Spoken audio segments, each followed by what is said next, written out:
সকালবেলা ঘুম থেকে উঠে প্রথমেই নাস্তা বানিয়ে নিতে হয়। আর এই নাস্তা বানানোর কাজটা শেষ করতে পারলেই সকালের একটা ঝামেলা শেষ হয়ে যায়। হ্যালো এভরিওয়ান, আসসালামু আলাইকুম।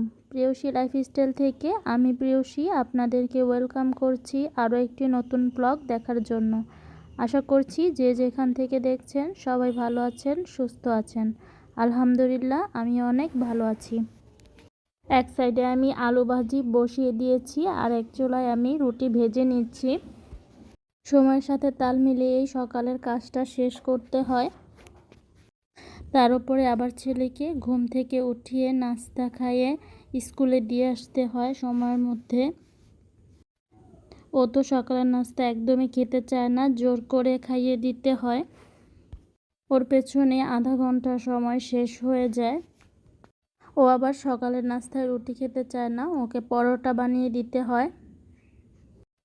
এই যে দেখেন, একমাত্র খাবার খেতে চায় না বলেই তার শরীরের এই অবস্থা।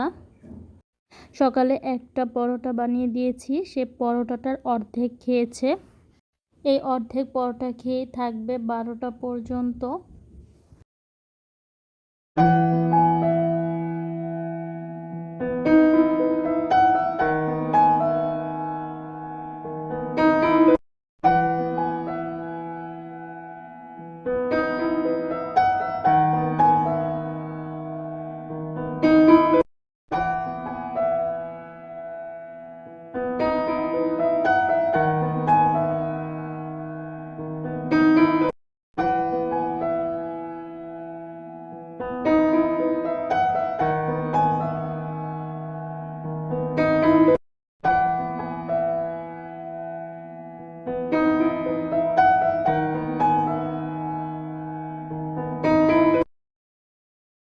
তো ওকে স্কুলে পাঠিয়ে দিয়ে এরপরে আমি রান্না বসিয়ে দিয়েছি।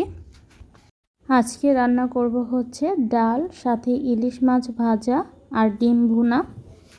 আর এখন আমি ধনিয়া পাতা কেটে নিচ্ছি। এই ধনিয়া পাতাগুলো আমাদের নিজেদের লাগানো। মাশাআল্লাহ, এইবার অনেকগুলো হয়েছে ধনিয়া পাতা। আমাদের ধনিয়া পাতা কিনে খেতে হয় না, এই লাগানো যে ধনিয়া পাতা সেগুলো দিয়ে হয়ে যায়। আর এই বিলাতি ধনিয়া পাতা 12 মাসই হয়। তো এই যে এখন আমার ডিম রান্না করাও শেষ।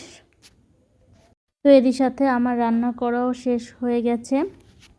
আজকের খাবারটা আমার কাছে খুবই ফেভারিট, কারণ ডিম ভুনাও আমার পছন্দ, ইলিশ মাছ ভাজাও, আর ডাল তো আছেই।